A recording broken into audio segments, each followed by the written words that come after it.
토토리 여러분들 안녕하세요. 비토리TV 비토리입니다.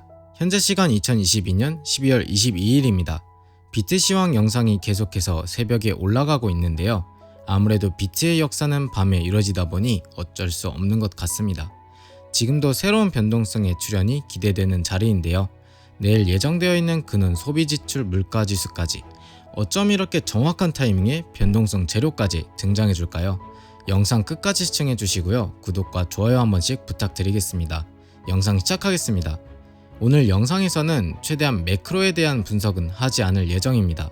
최대한 짧고 간단하게 비트코인과 나스닥 그리고 달러 인덱스를 기술적 분석을 해보고 그는 소비지출 물가지수의 결과에 따른 시나리오는 오늘 오후나 발표 전에 다뤄보도록 하겠습니다. 우선 비트코인 차트입니다. 토토리들도 아시다시피 저는 4시간봉 차트를 좋아합니다. 4시간봉 차트에서는 13일날 발생한 대칭 삼각형의 상방 돌파 이후 유의미한 상승을 충분하게 해줬습니다. 페이크 무빙으로 볼 수 없을 정도로 6% 넘게 상승했었는데요.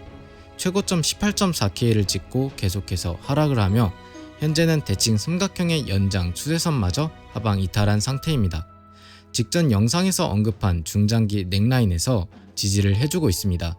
두 차례 지지를 해준 후 단기 상승을 한 상태이며 지금은 저항이 발생한 고점을 이어서 봤을 때 확인 가능한 하락쇠기를 옆으로 밀면서 횡보하며 이탈하고 있습니다.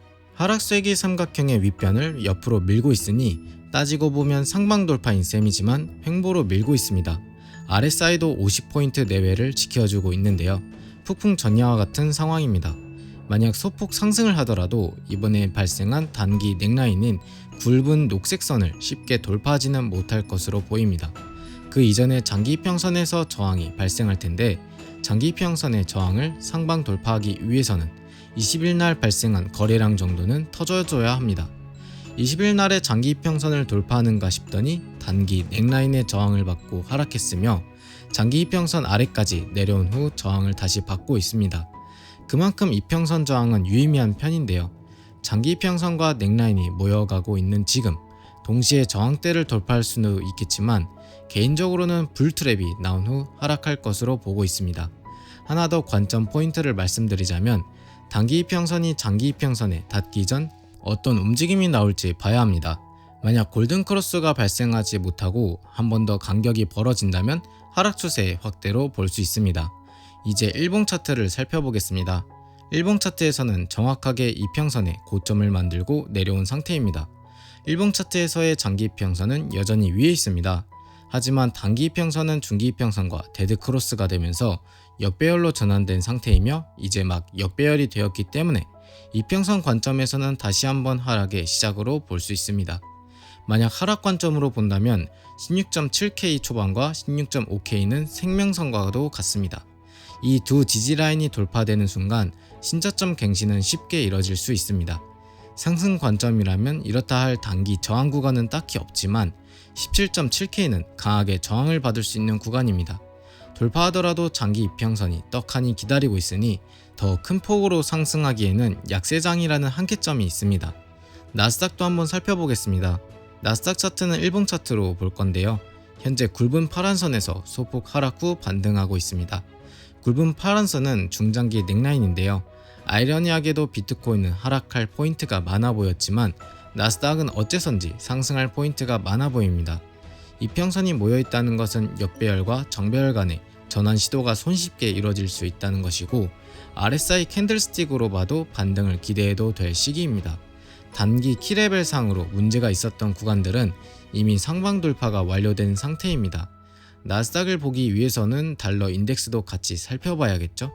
달러 인덱스의 티커는 DXY입니다. 달러 인덱스를 일봉 차트로 보니 이제 막 데드크로스가 발생한 상태입니다.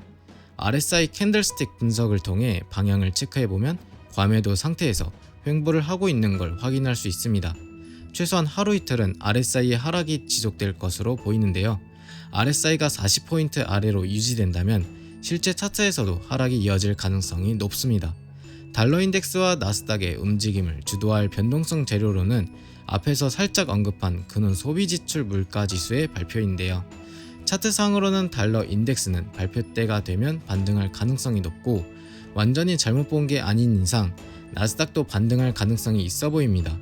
문제는 나스닥과 달러 인덱스는 디커플링 지표라는 것입니다. 그렇다는 사실은 둘 중 하나가 페이크를 주고 있다는 것인데요. 양적 완화에서 양적 긴축으로 넘어간 시점에 달러의 하락세는 기정사실입니다. 그러면 높은 확률로 달러 인덱스의 반등이 아니겠죠? 정리하면 달러 인덱스는 지속적으로 하락할 가능성이 높고 RSI 캔들스틱은 아래에서 머물 확률이 높아 보입니다. 차트만 봤을 때는 비트코인의 하락 가능성은 다른 차트들보다 높아 보이지만 진짜로 달러 인덱스의 하락이 지속된다면 적어도 나스닥은 단기 상승을 기대해 볼 수 있습니다. 크립토판에 다양한 악재와 퍼드가 난무하지만 차트는 선반영되는 지표라고 생각합니다. 심취해서 말하다 보니 너무 영상이 길어졌네요. 하하. 이번 주 금요일에 있을 근원소비 지출 물가지수의 발표가 타이밍이 정말 기가 막힙니다. 이때 방향을 제대로 체크한다면 안정적인 수익을 챙길 수도 있어 보입니다. 반대로 롱에 물려 계신 분들은 탈출 기회가 올 수도 있고 누군가는 다시 한번 숏을 오픈할 기회가 올 수도 있겠죠. 항상 말씀드리지만 빅토리TV의 관점을 다양한 트레이더들의 다양한 관점 중에 하나로 봐주시면 좋을 것 같습니다. 항상 토토리들을 응원하는 남자 빅토리였습니다. 구독과 좋아요는 저에게 힘이 됩니다. 영상 끝까지 시청해주셔서 감사합니다. 빅토리TV였습니다.